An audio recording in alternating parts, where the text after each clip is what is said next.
Good afternoon, everybody.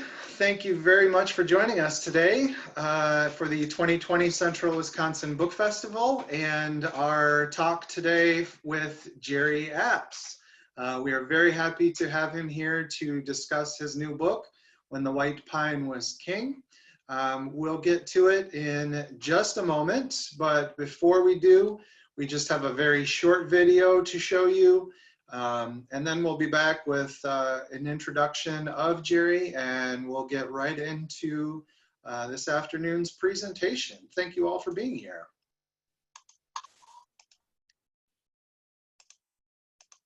Welcome to the 2020 Central Wisconsin Book Festival. This week of amazing events is possible only because of the support of our sponsors, which include Marathon County Public Library, the Friends of the Marathon County Public Library, the MCPL Foundation, the Community Arts Grant Program of the Community Foundation of North Central Wisconsin, with funds provided by the Wisconsin Arts Board, which is a state agency, the Community Foundation, and the B.A. and Esther Greenheck Foundation, the Wisconsin Institute for Public Policy and Service, the Merco Foundation Fund, Wisconsin Public Radio, the Master Gardener Program of Marathon County, North Central Area Congregations Organized to Make an Impact, or Naomi, and Yankee Bookstore. Thank you to all of our friends and partners who make the Wisconsin Book Festival possible. And we thank you very much for joining us. Thank you so much. And again, we do thank you for joining us today. Our guest is a man who perhaps needs no introduction, but we'll give him one anyway. Jerry Apps, born and raised on a Wisconsin farm, is Professor Emeritus at the University of Wisconsin-Madison and the author of more than 35 books, many of them on rural history and country life.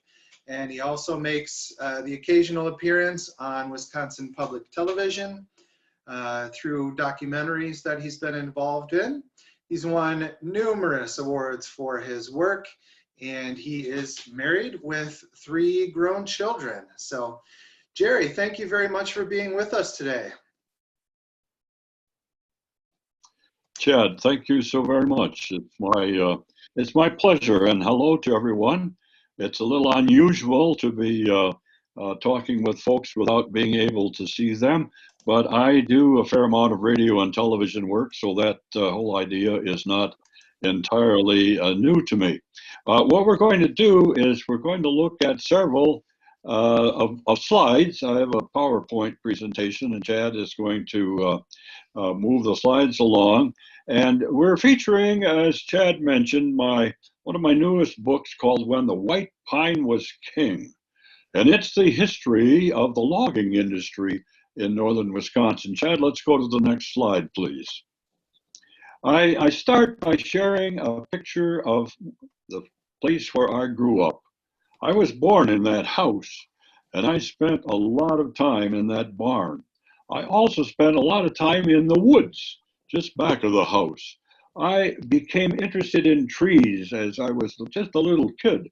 And when I was old enough to join 4-H, forestry, along with the dairy project, of course, forestry was one of my 4-H projects. So I never got past my love for trees and wood. And that's one of the reasons I wanted to dig into this whole area of the history of logging in Wisconsin, because it's a fascinating history. Next one, Chad, please. Yep.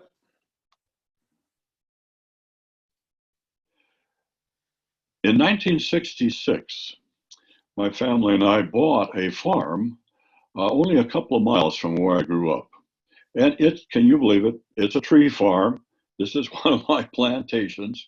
We have logged it now, 3 times since we've owned the place. And it's been interesting to see how modern day logging takes place, because this book is all about what happened previously, before modern day logging took place. Let's go to the next slide. This is another shot of my tree farm with one of the trails down toward the back end of it. We have 120 acres, about 100 acres of its trees. We're on the southern edge of what was called the Pinery, meaning where the white pines were native. And we have a few native white pines growing out my farm. Not many. It's a working tree farm. Let's go to the next one, please. This is a map of Wisconsin in 1838. 2 years, let's go back, Chad. 2 years before, 2 years after we became a territory in 1836. And most of the settlement in Wisconsin, as you will notice, was to the southeast of the Fox River and the Wisconsin River. All of that territory to the north and the northwest was Native American territory, Indian country. And when the treaties began being negotiated between the federal government and the tribes, for whatever you want to think about it, that land now became available for the loggers. And let's go to the next slide. In that area, to the southeast of the Fox and Wisconsin rivers, there were a lot of trees, but they were hardwoods, oaks and maples and that sort of thing. And those early settlers built log cabins, very much like this one. This log cabin was built in 1880. And there were a lot of those little log cabins because the farmers who came into southeastern Wisconsin had to clear the land. It was heavily wooded, but with hardwoods. And today we would find this atrocious what was done, but they would cut the trees, put them in big piles and burn them because there were more logs than they needed. Let's go to the next slide. But now people began to discover that in the northern parts of this state, we had these magnificent white pine trees. They would grow 7,500 feet tall. There were 16 to 20 of them, often on an acre of land. Magnificent trees. They would, well, when they were 120 years old, some of them would be 3 feet in diameter. A magnificent forest land, the great pinery of northern Wisconsin. Let's go to the next one. So I'm going to be sharing with you some more of the story of how that land, how those trees were cut, how they were brought to market. And I'm going to share later more about the log drivers, these daredevils who rode the logs on the rivers in the spring of the year. I couldn't think of a more dangerous job in the world. And here are some log drivers on the Peshtigo River in northeastern Wisconsin. Next slide, please. This is an early map of Green Bay. As most people who know our history know that Green Bay was our very first city. And it was, well, you can see from this picture, there wasn't a lot of it. But one of the very first sawmills was built in 1809 in Deep Pier, which is, of course, right adjacent to Green Bay. And by 1831, a fellow by the name of Daniel Whitney had a sawmill on the Wisconsin River near Nashcoro, and by Nakusa, not Nashcoro, Nakusa. And in 1849, there were already 47 sawmills on the Wisconsin River. The logging era had begun. And one of the reasons there were so many sawmills on the Wisconsin River is it was crooked, it had a lot of rapids, and it was difficult to drive the logs down the river. So there were sawmills built all along the way. Let's go to the next slide, please.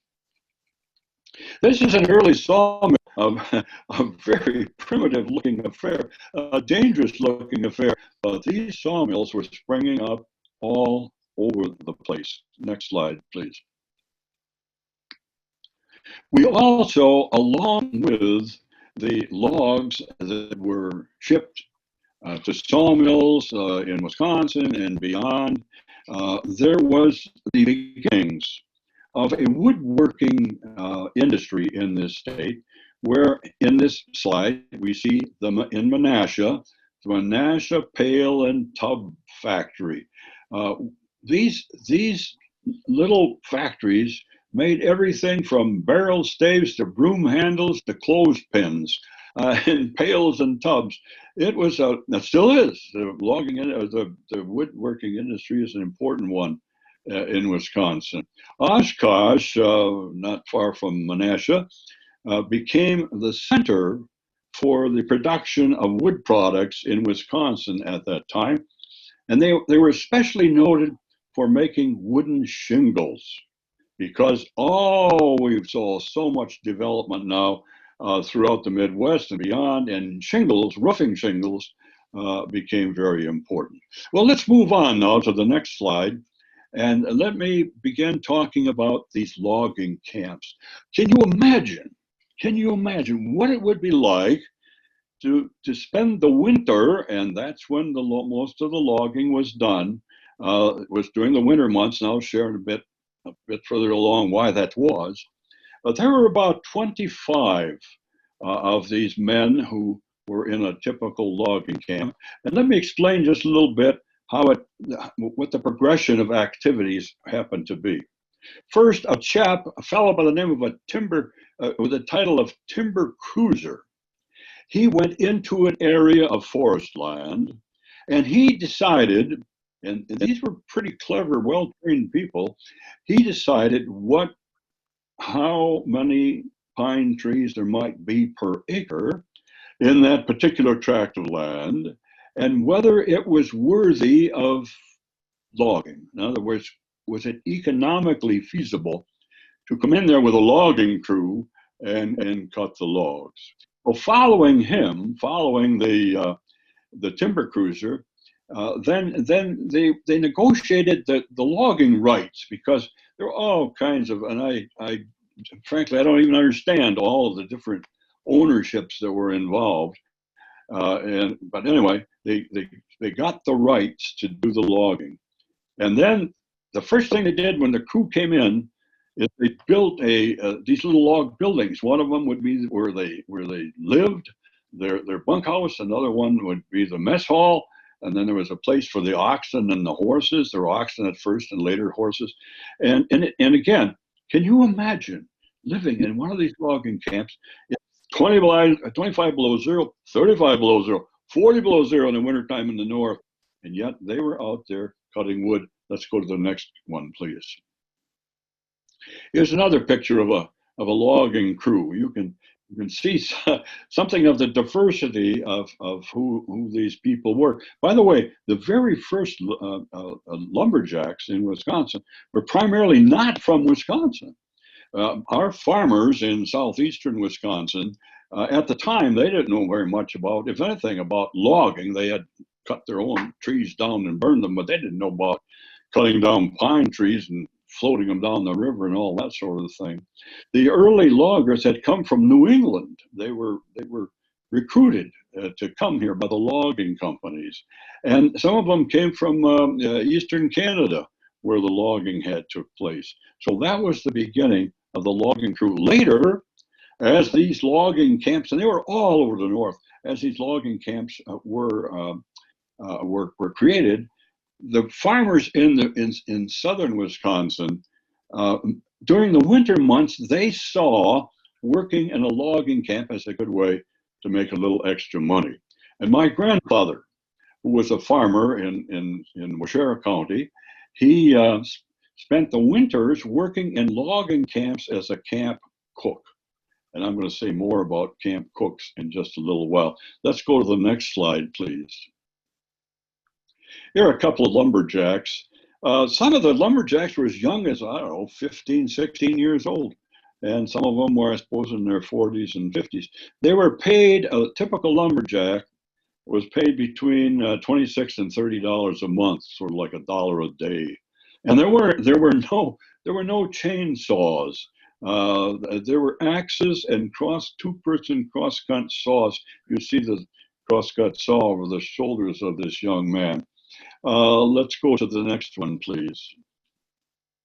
The person who was most respected in the logging camps, the person who was looked up to if he did a good job, was the camp cook. He was paid sometimes $80 to $100 a month, because if the camp cook was not successful, if the meals were not on time and filling and tasty, the whole camp was in trouble. Now, mind you, this man, this camp cook, and he had, you see an assistant in the picture as well, worked on wood stoves with lamps for light, because there wasn't any electricity. So it's a very meager place. And can you imagine? This fellow is preparing meals for 25, 30 very hungry men every day, 3 meals. It's unbelievable what they were expected to do, and they were well paid for doing it. Let's go to the next slide, please. Well, here we see the men at supper time at the table in the mess hall. One of the rules that they had in those days is that there shall be no talking. Not a word was to be spoken when you were at the table. You came to the table to eat, and eating is all that you were to do, and you're not to waste any time there, because, well, there was work to be done before supper and after supper, and thus waste too much time eating. However, the food was pretty nutritious, and in my book, I even have some of the menus that they followed in preparing the food. Let's go to the next one. The next slide is about, well, let's say some of them were 3-4 miles away from headquarters cutting wood. And so the lunch was brought out to them. And here we see a crew in the winter having lunch in the woods. Apparently it worked just fine. But can you imagine again the cook and the cook's assistant responsibility to go 3-4 miles with a load of with something to eat, pulled by an oxen usually. Let's go to the next slide.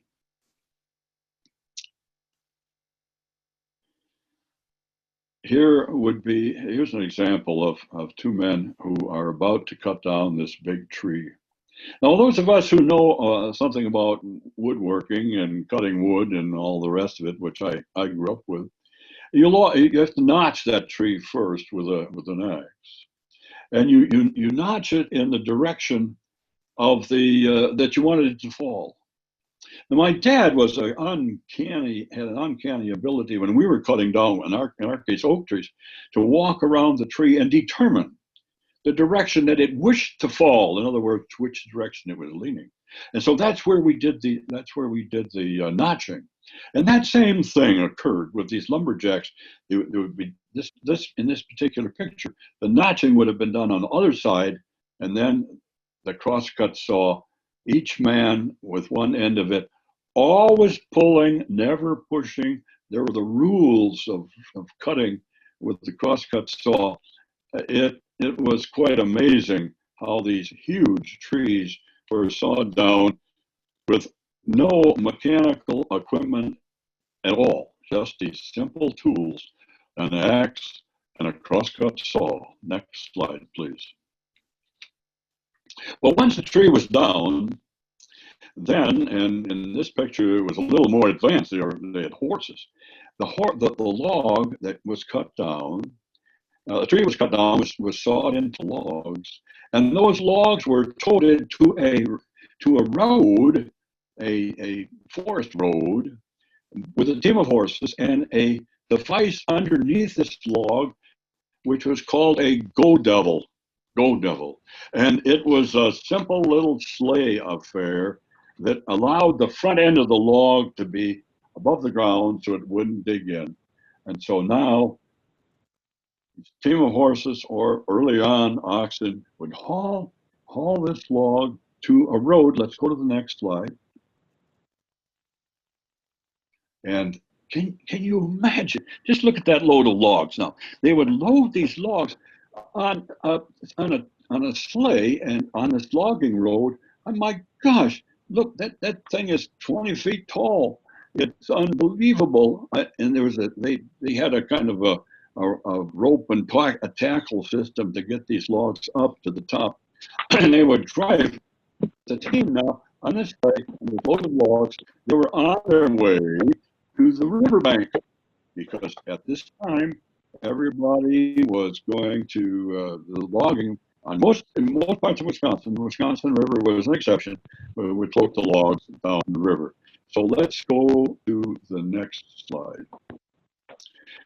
Well, here we are inside of one of these bunkhouses. We see the loggers resting at night, and we see their socks hanging around, woolen socks, wet woolen socks, and some of the guys are smoking pipes, and of course there's no electricity, and there's a wood stove that's heating the place. And can you imagine the smell when you came in to this mess hall of woolen socks drying? If any of you smelled a wet sheep, you know that's a kind of a obnoxious smell. Mix that with the pipe smoke and the smoke from the stove, and realize that many of these men had not had a bath since they started work in the fall. In fact, my father and my uncle also worked in the logging camp when he was a youngster. His motto, it was what he said: "Too much bathing will weaken you," is what he said, because these guys didn't bathe until spring. And it was something else when you walked into the mess hall. Let's go to the next slide. What did they do for entertainment? Here they're isolated. Many of these logging camps were some considerable distance from the nearest town.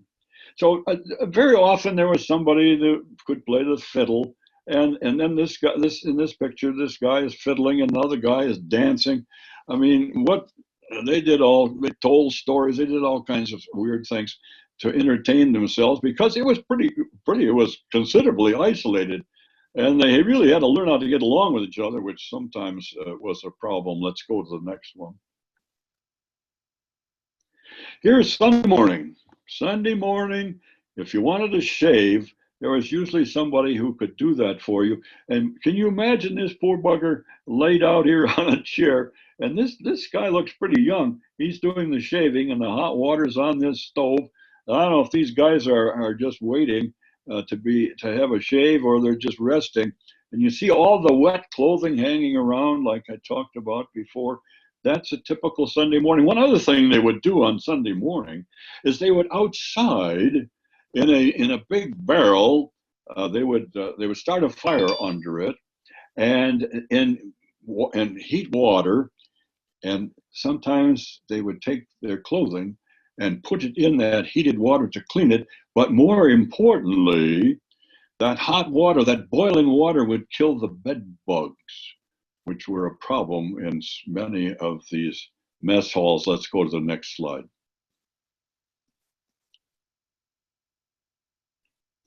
Next slide, chat. There we go. This is the Hodag. Let's go back to the Hodag before we do Paul Bunyan. The Hodag, you can see this replica in Rhinelander. There were these preposterous stories that made the rounds of the logging camps. Part of the entertainment was to hear these stories told, and the new loggers, the young guys who hadn't been in the logging camp previously, they would try to scare the bejeebers out of them by having somebody out in the woods at the dark of night, roar, and then they would say, "That is the call of the Hodag. Be careful when you go out into the woods." Well, there's a whole bunch of stories associated with the Hodag, and I have some of them in my book. Let's go to the next one. And Paul Bunyan, oh my gosh, all across the upper Midwest, the Paul Bunyan stories were everywhere. I have a few of them in my book. I'll just share one very quickly. One time, Paul noticed that the cook was late in blowing the dinner horn. And so Bunyan, he went in, he grabbed the horn, And with one long blast on the horn, he leveled 80 acres of pine forest. That's the sort of stories that Paul Bunyan stories that made the rounds of the Pinery in those days. This is his favorite ox, and you can see the guys riding on the ox to show you the size of this thing. Paul Bunyan's stories were pretty interesting. Let's go to the next one, please. Remember at the beginning I showed you a picture of the log drivers. And I'm going to say a few more words about the log drivers because, as I mentioned earlier, this clearly was the most dangerous job in the world. To ride these logs in a river that was running fast in the early spring after the ice went out was both a thrill, a challenge, and dangerous, very dangerous. Very often at a turn in the river, you will find on the riverbank little crosses to commemorate those men who did not make it, who drowned as they tried to ride the logs around the tight turns in the rivers. Let's go to the next slide, please. And the log jams, oh my gosh, the log jams were a challenge beyond belief. A log would get itself crossways, and pretty soon there were several others. And then you had a pile of logs, sometimes half a mile long in the river, all jammed up, not moving. And there were special people, special men who had the training, I don't know if it's the training, the experience, or maybe the naivety to try and often with dynamite to blow up this log jam and get things moving again. On that next slide, please. Just look at the size of this log jam. It's in the St. Croix River. I mean, can you imagine trying to break that thing up and get things running? But that's what they tried to do. The next slide, please.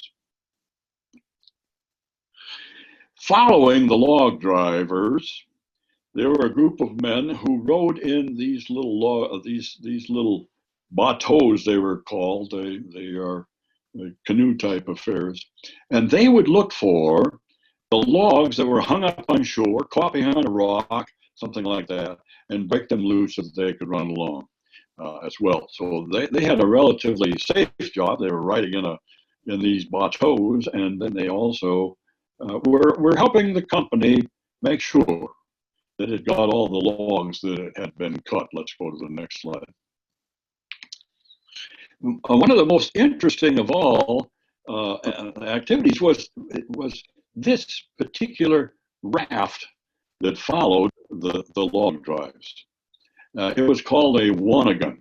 Now, you know, several women in this picture. I suspect that the Wannigan was parked on shore someplace and the women had a chance to come and visit. Although in some cases, women were camp cooks. And this is where, for the log drivers, this is where the cooking took place. This is where the cook resided.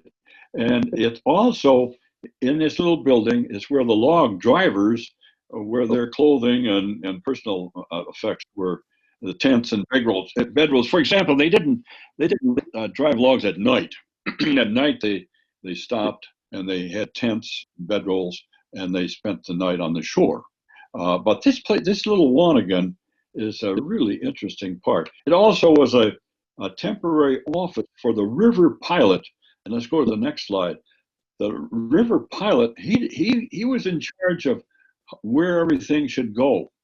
And in some instances, here he's on a raft where there's sawed lumber. And he's deciding where that particular raft should go. He was a very important person because he knew the rivers, he knew the idiosyncrasies of log jams and how to avoid them. He was a very important person in the whole process of getting the logs from the woods to the market. It was a challenging activity, to say the least. Let's go to the next slide. It was in about, in the 1870s that everything changed in the woods in the north because the railroad arrived.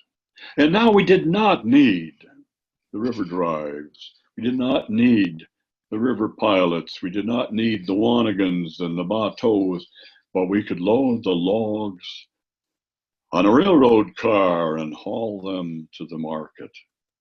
It was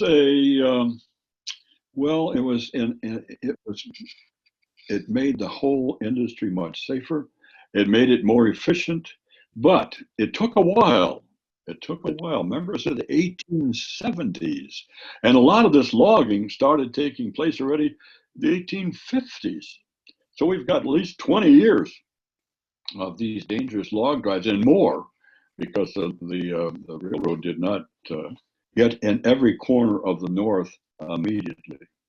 Well, what to say about let's go to the next slide, of what this was all about in reference to the North. Many of Wisconsin's, northern Wisconsin and central Wisconsin cities, starting with places like Wisconsin Rapids, and then going further north to Marinette and Oconto and Park Falls and Peshtigo and Rhinelander and Tomahawk and Phillips and Eau Claire and Mellon and Wausau and Stevens Point and La Crosse and Menasha and Oshkosh and Fond du Lac, Black River Falls and Rice Lake, Woodruff, and even Sister Bay. Every one of these towns and cities had a relationship to the logs, to the logging, to the white pine. The logging industry built these cities, helped them develop, helped them become what they were, gave them a place in history that we've not forgotten. And over the years, of course, the logging industry has changed, but it continues to be an important part of what's going on in northern Wisconsin. However, not all was so promising and bright. Not all that the loggers left behind was so positive. Let's go to the next slide. In some instances, everything was cut, it was clear cut, and without any trees. We had erosion, and the North suffered, parts of the North suffered severely. It was called the Cutover. And one of the things that happened during the Cutover, once the loggers had left, and some of the logging companies, they just pulled up stakes and they moved, like Mr. Weyerhaeuser. He was an important logger in Wisconsin, moved west. And some of them moved to the south. There were pine trees to be cut in the south as well. So they left this land, and what to do with it? Well, the College of Agriculture at the University in Madison was well aware of this problem. And what they said what they advocated was, well, let's get farmers up there. Let's get farmers on this land. That was both an excellent idea and a terrible idea. In some instances, counties like Clark became very important as dairy states.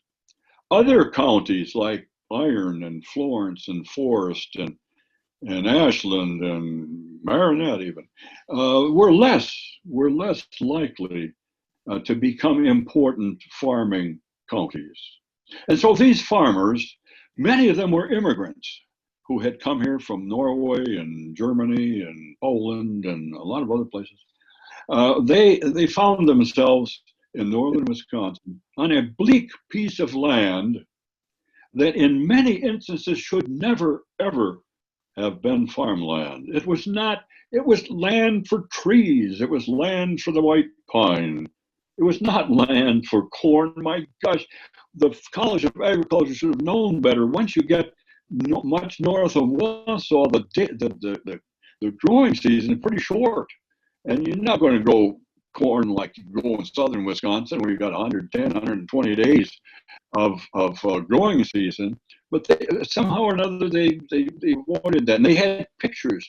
I've got some in my book, pictures of beautiful big crops squash as big as a basket and so on, all to encourage these poor farmers to build a cabin in north away. There was nothing new, nothing around them. And well, some of them during the 1930s, during the Great Depression, was a time when a number of these farmers simply went bankrupt. They couldn't farm. And so that much of that land became tax delinquent. And now we have a preponderance, a goodly number of state and national forests where farmers could not farm. And I need to say a word also about the importance of the CCC, the Civilian Conservation Corps. I've written a book about that as well. And the Civilian Conservation Corps began in 1933 in the midst of the Great Depression.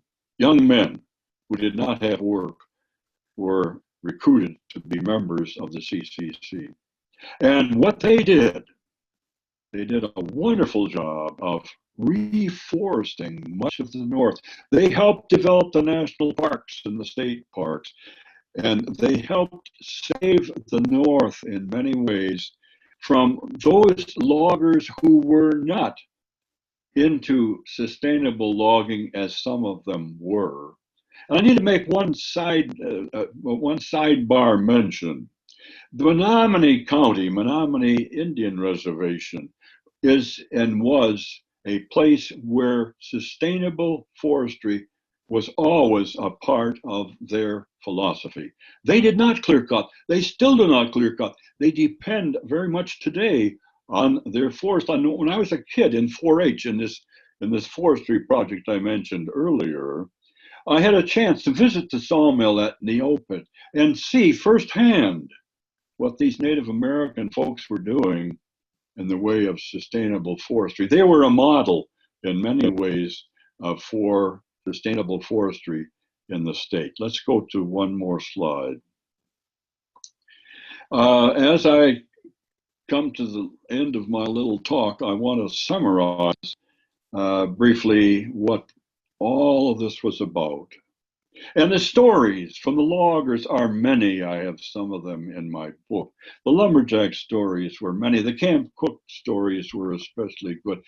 Here's some of the good of what the logging industry, it provided jobs. It provided thousands of jobs. Men who could not find work in southern Wisconsin could find work in the logging camps. As I mentioned a bit ago, the logging industry created so many of Wisconsin's villages and cities. On the negative side, it created some considerable environmental damage, and it took a long time to correct a lot of that. The CCC that I just mentioned helped to do that. Today, our forest land in the north provides untold recreational opportunities. The wood products industry is still an important one. And I did not mention, but the paper industry, which evolved during and after the logging era. And Wisconsin is still the leader in paper production in the United States. So I think with that, I am going to wind up, and I'm going to see if there are questions that I will try to answer. By the way, if you're interested in, the book is published by the Wisconsin Historical Society Press, by the way, and Yankees Bookstore in Wausau, they've got a whole bunch of them that I signed, so you can stop by there and get a signed copy. And if you can find out more about what I do, go to my website, jerryapps.com, and if you want to email me, well, it's jerryappsauthor@gmail.com. So thank you so very much for looking in. I wish I could see all of you to see how many of you sort of fell asleep during all of this, or some of you are probably on the edge of your chair because you have a story that you'd like to share and I couldn't see your hand up. Let's just deal now with some of your questions. Yeah, folks, feel free to submit your questions via the chat option. If you can see that down below, there's a chat icon. down at the bottom of your screen. Feel free to type out a question if you have one, and we can pass it on to Jerry. I guess I'm curious, these days there's a lot of talk of foreign competition in the timber products and paper products industry.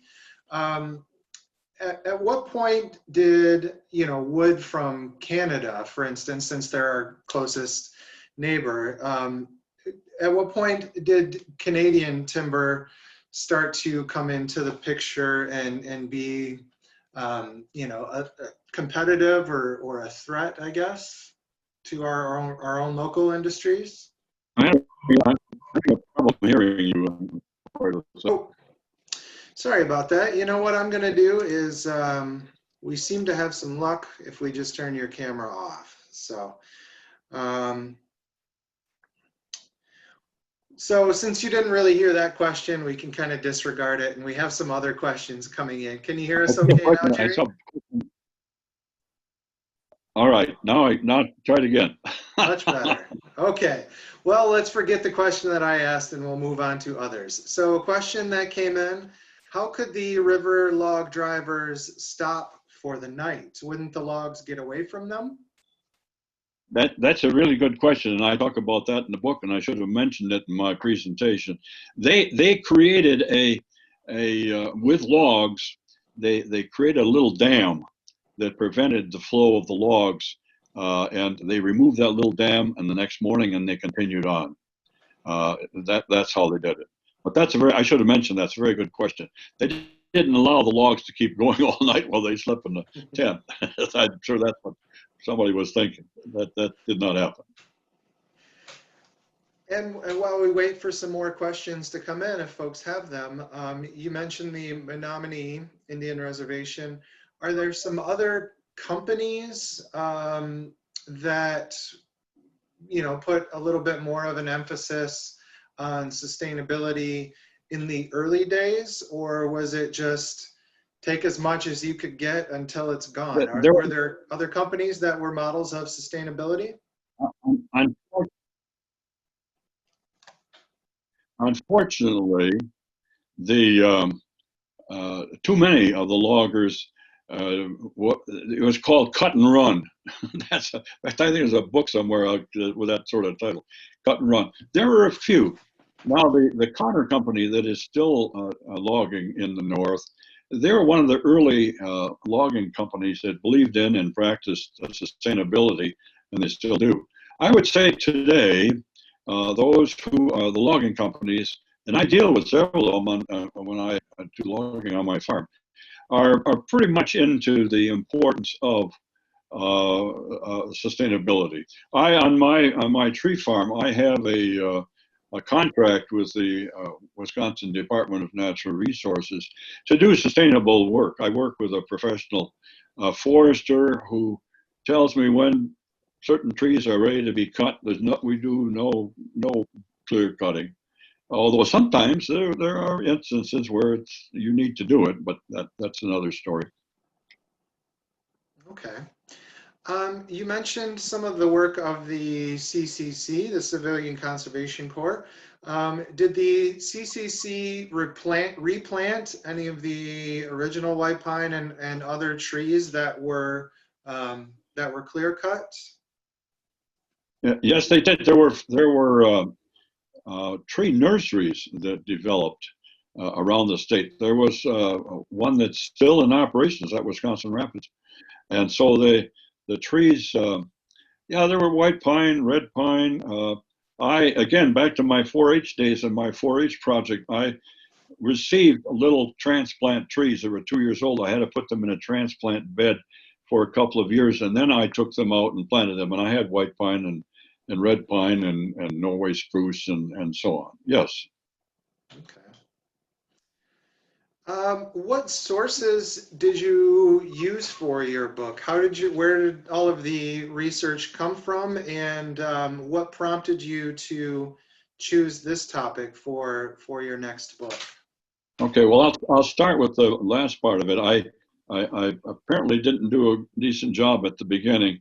of talking about my interest in trees and my the fact that I'm running a tree farm for 50 years. I always wanted to know more about the history of logging in the North. I wrote the CCC book prior to this one, and when I wrote that, had all kinds of questions about what the loggers had done and what the CCC boys faced when their camps were set up in the North.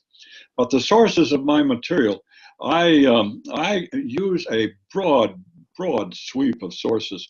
I write columns for a couple of newspapers, and I ask the editors, and they're always happy to do this, to put in a little article that says, Apps is writing a book on the logging industry. Do you have any stories? Do you have any relatives that worked in the logging industry? And the stuff comes flying. I get more stuff that way. It's just a wonderful way of getting original material, because, and another person wrote to me, so I have letters from my let's see, it would have been my great-grandfather who worked in the logging industry that he sent. Would you like to see them? I surely would like to see them. I read everything I could find on the history of Weyerhaeuser, the history of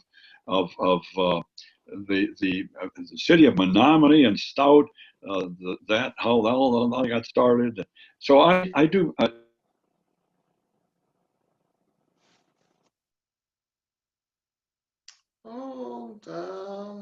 Hang on a second, Jerry. Are we having a technical problem here? Yeah, a little bit. You just kind of, your tail end broke up a little bit there. The tail end was that I use multiple sources, books, articles, research papers. I worked as a professor at the university for a long time, and one of the things that I learned in doing that was how to do research in depth. And I love it. I just find it fascinating to find something that I didn't know before. It keeps me young, keeps me busy. It keeps me not thinking of COVID and all that sort of stuff. That's good. That's a good distraction. Knowledge is a good distraction. Yeah. We had a question come in. Can you tell us a bit about areas of virgin pine in Wisconsin? I'm wondering if this person is asking about areas of old growth pine that still exist, that survived. There are still a few areas of virgin pine. I think you'll find a few in Menominee County. That's one place to look. And I don't have specifics on other places, but there are a few. And if you do a little digging, I think you could find where they are. I found in Upper Michigan, I found a whole big section of trees, white pine that weren't cut. But there aren't that many. They're scarce. Yeah. Speaking of Michigan, we had a comment. We have a Michigander listening and watching today. And the question is, I'm a Michigander, familiar with some parts of our own logging history. Do you know if the progression of ox to horse to train and day-by-day life is similar in Michigan to your knowledge of Wisconsin logging?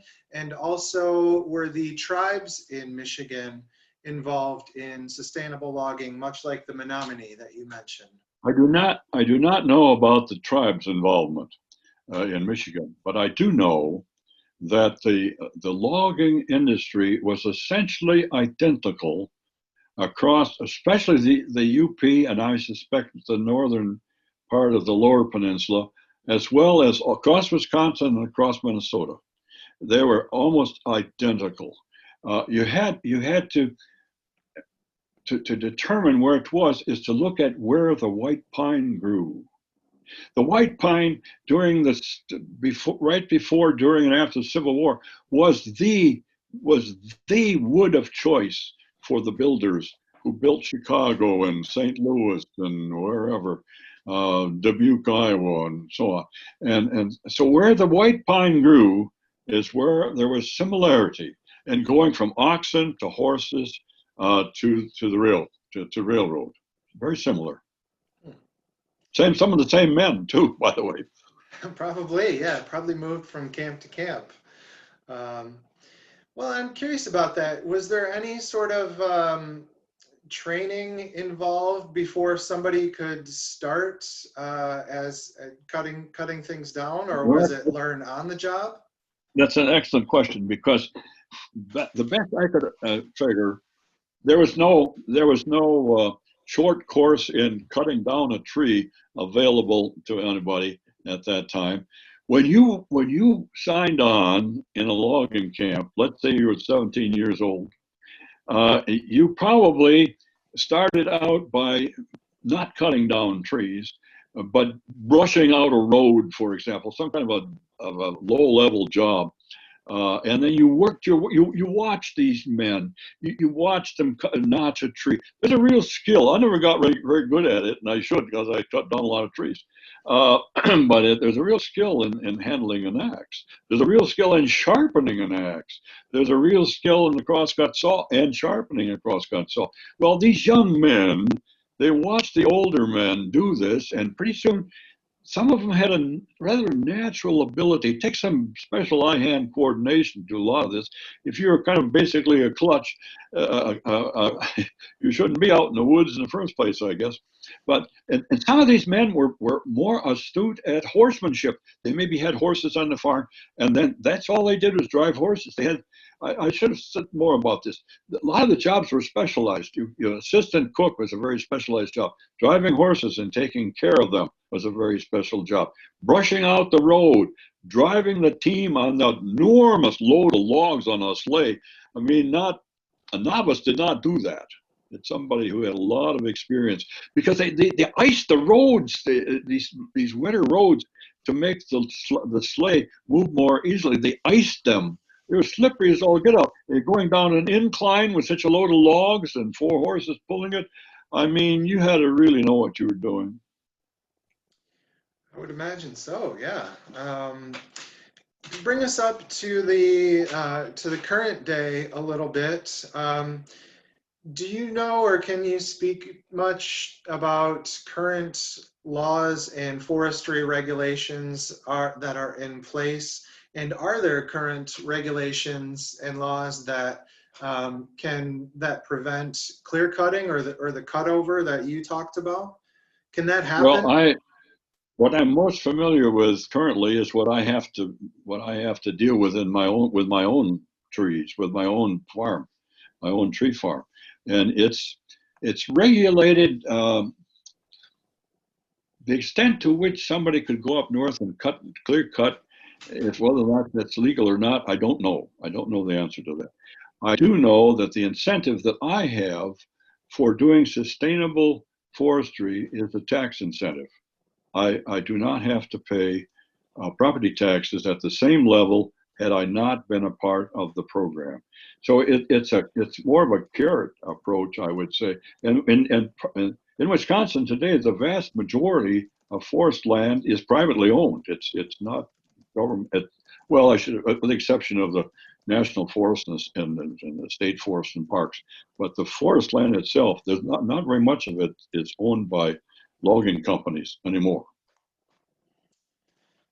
Sure, yeah, and in fact, I see when I lived up near Ashland, would frequently see the forestry companies selling land and marketing it now as maybe not farming land, but certainly hunting land. Part of that is the reduction in the demand for paper. And the paper companies have owned sizable acreages of pulpwood land in the state. And my guess is that is what you saw, because as I said, we're still a major producer of paper, but not like it was a few years ago. Everybody knows newspapers are nothing like they were. Magazines are thinner than they've ever been, if they're still around. Paper is just not what it was as recently as a decade ago. Yeah, that's true. Another question we had come in. Do you have a section in your book regarding the St. Croix River Valley I'm guessing there's a fair amount of logging that happened I over do. that way. I do. You notice one of the slides was on the St. Croix River. Yes, St. Croix River Valley was a very important part of Wisconsin's logging history, as was the Wisconsin River, as was, interestingly enough, the Wolf River over in eastern Wisconsin. So several of our rivers had a major role in the early logging industry, but the St. Croix River Valley was a very important one, and I do have that in my book. Good, good. I guess I'm curious, whether it's foreign competition or rules and regulations. Do you think we'll ever get close to the heyday that we experienced before? I mean, do you think there's a chance that the wood timber products and paper and wood products industry can maybe not grow to the same level it was in its heyday, but do you see room for growth there? It's not. It's never going to, in my biased judgment, never going to be like it was. But the demand for wood products, I think, will continue.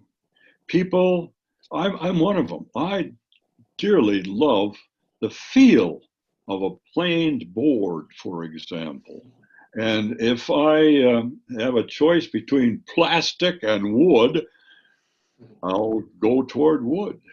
And today, the interest in hardwoods, in oak, white oak, and black cherry, and so on, both of which I have on my farm, is considerable.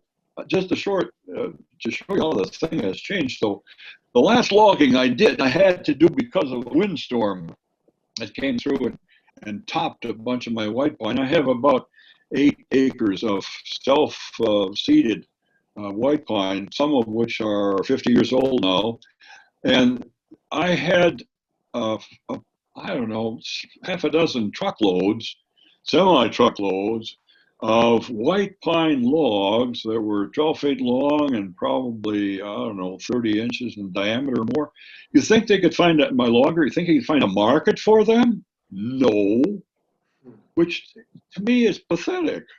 I mean, clear, not free white pine is a beautiful, beautiful wood, but today it's not in first place anymore, as it had been during the time about which I wrote. Mm-hmm. Was that? By the way, sorry, go ahead. White pine floats down the river. Black oak sinks to the bottom. So that's just a little aside. Not every kind of wood floats, and white pine did. That's important. I should have said that before. That's one of the reasons that they were able to do the log drives. Yeah. You had something important to say, and Well, just a comment, and we did have another question come in. The white pine or the trees that went down from the storm around your place, was that from the big tornadoes and storms that we had not too long ago? And the question was, the tornadoes and storms this past year, will any benefit come from it? This was 2 years ago. This was 2 years ago. It was a little tornado that came through, and it just literally topped. It ruined a bunch of my pine trees. It thinned them beyond the thinning that I had planned, or the forestry had planned. But most of it went for pulpwood. We're at a good location in Washoe County, in that we have the paper mills on the Wisconsin River at Nakusa, Wisconsin Rapids along there, as well as those on the other end of the state over in Appleton and Menasha and so on. So pulpwood it still works, but it's not what it was 20 years ago. Yeah. Talking about the market now. Sure. And we have a comment that came in, going back to what we were talking about, the current state of the forest products sector. This person, not sure where it came from, but contributes more than $24 billion in goods and services to Wisconsin's economy annually. I'm not sure. True. Yes, it's Yep. still very Yeah. important. No question about it. Yeah. I don't mean to demean the importance of it at all. It's extremely important. It's just not the same as it had been. Sure. Sure. Well, let's see. Yeah, I think don't have other questions coming in. We're at about an hour or so, which is a good time, I think, for everyone to maybe get up and stretch their legs a little bit. So I think we'll call it good there. Jerry Epps, thank you so much for joining us today and sharing your book and your knowledge of all of this important stuff in our state's history. We really, really appreciate it. Well, I appreciate the opportunity. It's I miss seeing the faces of everyone, and but we have to do what we have to do. And thank you, everyone, for looking in and putting up with sometimes a technology that's not as perfect as we would like it. So thank you very much.